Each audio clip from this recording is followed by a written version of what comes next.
Hello friends, welcome to Dungeons & Dragonfly, where I adapt various characters for use in D&D. I'm Dragonfly9078, and today I'm building Danny Phantom. After the build, be sure to check out my channel to vote for the next one.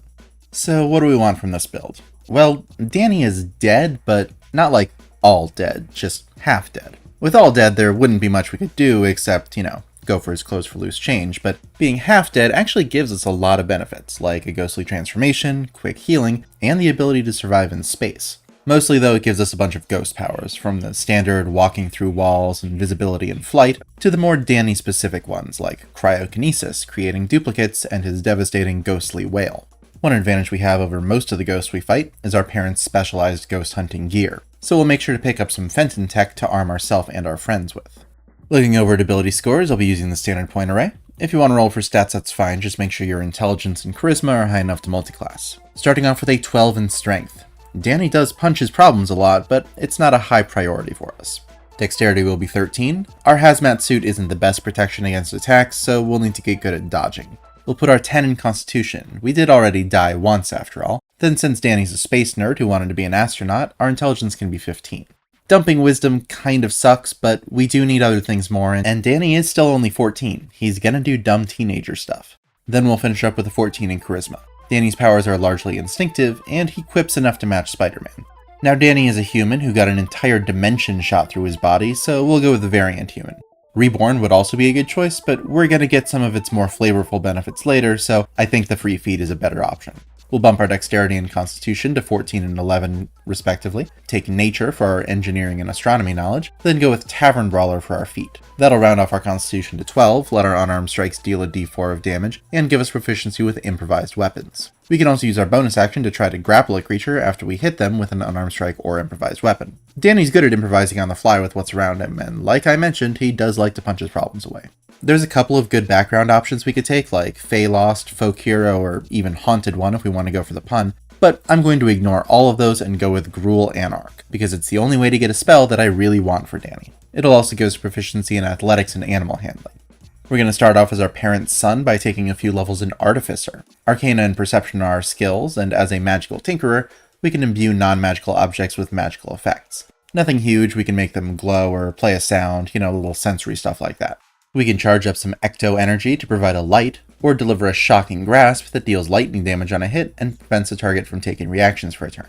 Detect magic gives us a ghost sense. Absorb elements turns our opponent's energy against them by halving the damage to us, then adding a d6 of that type to our next punch. And catapult gets our poltergeist on by flinging an object at a creature within 90 feet. As a ghost, gravity is really more of a suggestion for us, so Featherfall stops us from taking fall damage, and jump triples our jump distance. A little bit of a stopgap until we can actually fly. Then Long Strider boosts our speed by 10 feet, and Expeditious Retreat lets us dash as a bonus action.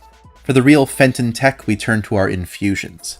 Magic items that we can create after a long rest. We know how to make 4, but we can only have 2 active at a time. Sending Stones are some Fenton phones that can even communicate across dimensions for when we go to the Ghost Zone. Then Enhanced Weapon can turn even an ordinary baseball bat into a magical +1 Fenton anti-creep stick. And Returning Weapon is the Boomerang, a +1 weapon that returns to us when we throw it. Third level Artificers can jury-rig tools with the right tool for the job, taking an hour to make a set of non-magical tools, to deal with whatever crazy ghost we're fighting now. Then as an Armorer, we get proficiency with Heavy Armor and Smith's tools, along with Magic Missile for some ecto darts that chase their target down, and Thunder Wave for a short-range blast that can push ghosts away to give us some breathing room. Of course, we wouldn't be an Armorer without our Arcane Armor. As an action, we can turn a set of plate armor we're wearing into the powerful Ectoskeleton, so we can stand up to Pariah Dark. While wearing the armor, it doesn't have a strength requirement, we can use it as a spellcasting focus, and its neural interface lets us use our intelligence for its built-in weapon attacks. There's 2 possible models. Since this is our gear for when we need to be on the front line, we'll be using the Guardian model. Its gauntlets are melee weapons that we can punch with, dealing 1d8 plus our intelligence modifier thunder damage on a hit, and if we hit a creature, they get disadvantaged on attacks against creatures other than us for a turn. We can also project a defensive field as a bonus action, giving us temp HP equal to our Artificer level a number of times per day equal to our proficiency. And that's not all, we can also make it Armor of Magical Strength. That gives it 6 charges, which we can spend to add our intelligence modifier to a strength check or strength save that we make, or as a reaction to avoid falling prone.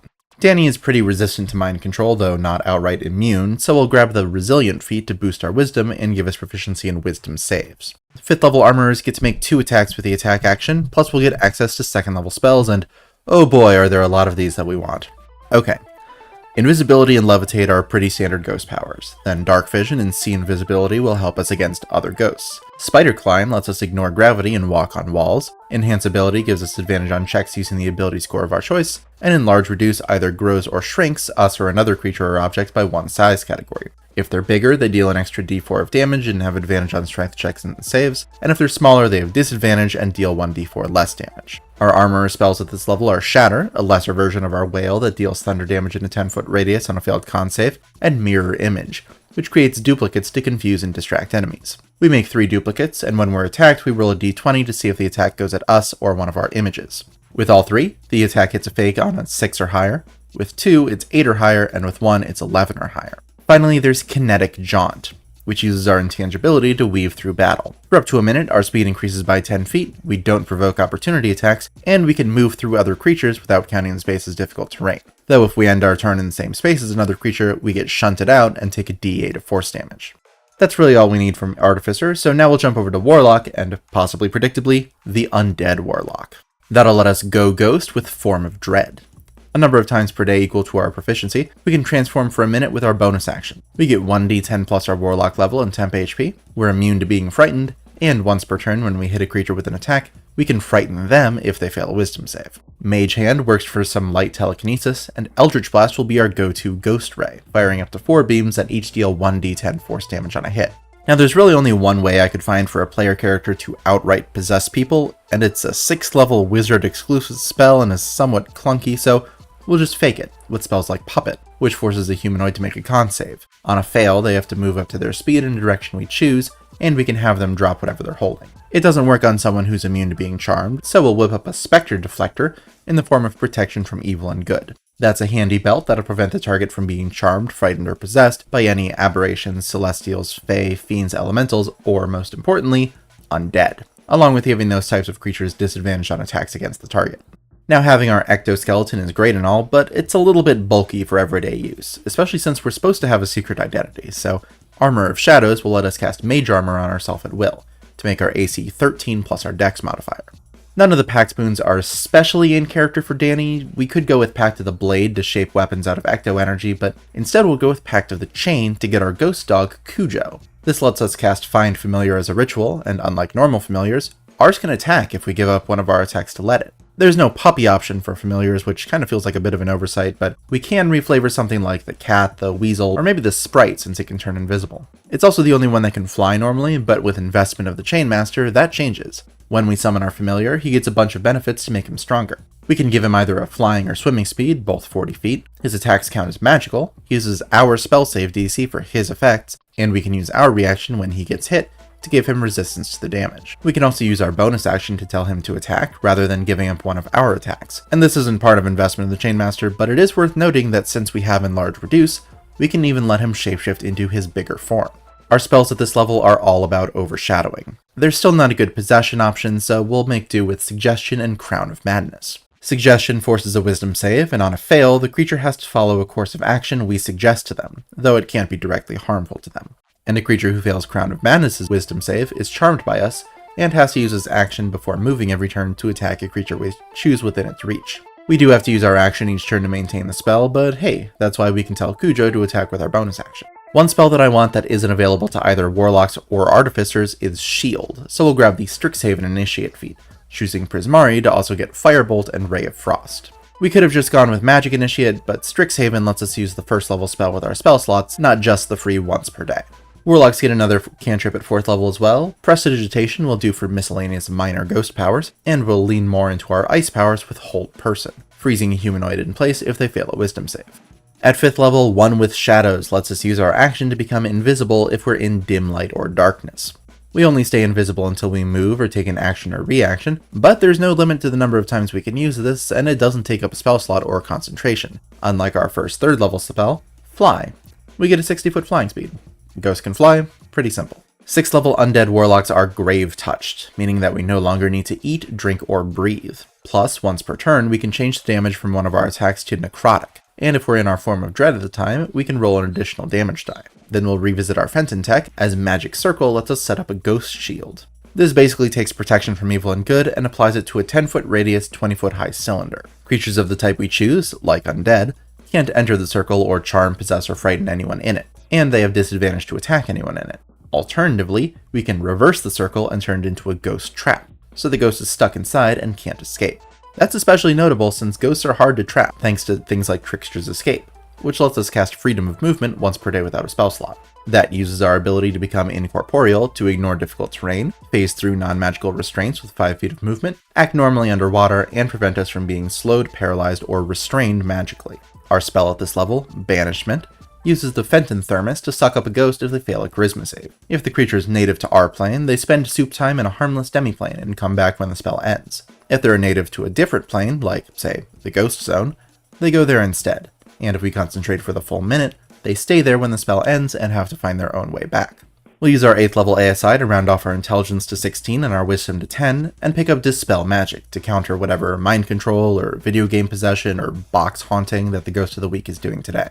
Ascendant Step at 9th level lets us cast Levitate on ourselves at will. We do already have the spell, of course, but spell slots are kind of at a premium, so the more we can do without them, the better. And this is the closest to at-will flight that we're going to get, unless you count Find Vehicle. Our parents are pretty definitively not military, so we can use this to summon the Ghost Assault Vehicle. The Emergency Ops Center is either a blimp or a jet. Hell, I'd even argue that the Spectre Speeder counts as an air vehicle for our purposes. 10th level Undead Warlocks get Mortal Husk, giving us resistance to necrotic damage and outright immunity to it while in our form of Dread. Also, if we would go to 0 HP, we can use our reaction to go to 1 instead, and explode with ghostly energy, dealing 2d10 plus our Warlock level necrotic damage to creatures of our choice within 30 feet. Doing this does tire us out quite a bit though. We get 1 level of exhaustion and can't do it again until we take 1d4 long rests. Then our last cantrip will be Chill Touch, a long-ranged Ectoblast that deals up to 4d8 necrotic damage and stops a target from regaining health. And if we use it on an undead, like, say, another ghost, they have disadvantage on attacks against us for a turn. 11th level is all about big spells. First up, we start getting Mystic Arcanum. Warlock spell slots only go up to 5th level, but they can pick 1 spell of each level from 6 to 9, and cast them once per day each without a spell slot. Our 6th level Arcanum is Tasha's Otherworldly Guise, turning us into our fully battle-ready ghost form. We become immune to either fire and poison damage and being poisoned, or radiant and necrotic damage and being charmed. The fire poison one is the one associated with the lower realms, so that feels more in flavor for us, and we do already have immunity to necrotic if we're in our form of Dread. Whichever we pick, we also get +2 AC and a 40-foot flying speed. Our weapon attacks count as magical, and we can use our charisma for them instead of our strength or dex, to let us punch the fudge out of any ghost that we want. Then we'll finally get to the reason I wanted to use the Gruul Anarch background, access to Destructive Wave for our full power Ghostly Wail. We blast a 30-foot radius around us with our wail, dealing 5d6 thunder damage and 5d6 necrotic to every creature of our choice in the area who fails a con save, as well as driving them to their knees with a horrible noise. Personally, I think the mix of thunder and necrotic makes it perfect since the wail is a sonic attack, but if you don't want to go with Gruul Anarch just for Destructive Wave, that's totally reasonable. I would say taking Circle of Death as your 6th level Arcanum is a decent substitute. That's an enormous 60-foot radius burst that deals 8d6 necrotic on a failed con save. Downsides to that are you can't pick and choose who gets hit in the area, meaning friendly fire is definitely a thing, and it means you also give up Otherworldly Guise, so that's kind of up to you. Our last ASI will go to Charisma to even it out with our Intelligence at 16, and we'll get Ghostly Gaze. Once per rest as an action, we gain the ability to see through objects in a 30-foot radius, like we were turning intangible and poking our head through. We also have Dark Vision out to 30 feet while it's active, and it lasts for up to 1 minute with our concentration. Our 7th level Arcanum spell is another ghostly staple, Etherealness. We step into the border ethereal, making us invisible and intangible to most things on the plane we left. We can move in any direction and return to the plane we left in our new location after 8 hours, or when we use our action to return. If we don't want to use our once per day total intangibility to just step through a wall, we can use Misty Step instead, to teleport to a space we can see within 30 feet. This goes great with Ghostly Gaze, since we can look through solid walls and Misty Step to a space we see on the other side. 14th level Undead Warlocks get to literally become a ghost with Spirit Projection. Once per day as an action, we can eject our spirit from our body. We can stay projected for up to an hour with our concentration, during which time our body is unconscious and in a state of suspended animation. Anything that happens to our body affects our spirit and vice versa, and once the effect ends, we can either snap back to our body, or teleport our body to where our spirit is. While we're projected, we get a couple of benefits. Both our body and spirit resist bludgeoning, piercing, and slashing damage, We can ignore all spell components that don't have a cost when we cast Conjuration and Necromancy spells. We get a flying speed, we can hover, and we can treat solid objects as difficult terrain, though we do take force damage if we end our turn inside of something. Also, if we're in our form of Dread, once per turn we can heal ourselves for half the necrotic damage we deal to a creature. Our capstone is the 15th level of Warlock, where we get a couple of things. Our last invocation, Shroud of Shadow, lets us cast invisibility at will, and not just on ourselves like some other invocations. We'll pick up Hold Monster so we can freeze things that aren't humanoids, and our 8th level Arcanum spell will be Dominate Monster. We charm a creature if they fail a wisdom save and can issue them commands telepathically. While they're charmed, we can use our action to overshadow them completely for a turn, controlling their actions exactly how we want, not just up to their interpretation of our orders. Now that the build is complete, let's take a look and see what we have done. Well, Danny's greatest strength is in Infiltration, since we can fly, turn invisible at will, and both see and pass through objects. There's really not a whole lot that can stop a ghost. We're also shockingly tanky for a dead guy. If we're really going all out, we can have our Arcane Plate Armor and Otherworldly Guise up, along with our Form of Dread for 20 AC, 3 damage immunities, and a bunch of temporary HP, along with the Shield spell to boost up to 25 AC in a pinch. If we're projecting our spirit, we can't take the armor with us or cast Otherworldly Guise because it uses concentration, so we are stuck with a 15 AC from Mage Armor, up to 20 with Shield. But we can still use Form of Dread, and even better, we can heal every turn just by blasting people. Even just popping off a Chill Touch every round heals for half of 5d8. And if all else fails and we're about to die, we can just say no to death and explode with energy instead. We are a little light on spell slots, which is unfortunate but normal for a Warlock. And our Artificer levels and at-will invocations do help with that a little bit, but our biggest limiting factor for us is concentration. Some of our biggest spells like Dominate Monster, Hold Monster, Banishment, and Tasha's Otherworldly Guise take up our concentration, as does our Spirit Projection and Ghostly Gaze, meaning that we can never use any two of those at the same time. Luckily, we do have a bunch of cantrips and some big spells we can cast like Destructive Wave while we're still concentrating, but really my main problem is that Spirit Projection uses concentration, so while we're projected, we can't Dominate Monster, Hold Monster, Otherworldly Guise. It really is just a huge limiting factor on that feature. Well, gang, there's good news and bad news. The good news? My powers are back. Bad news? My powers are back!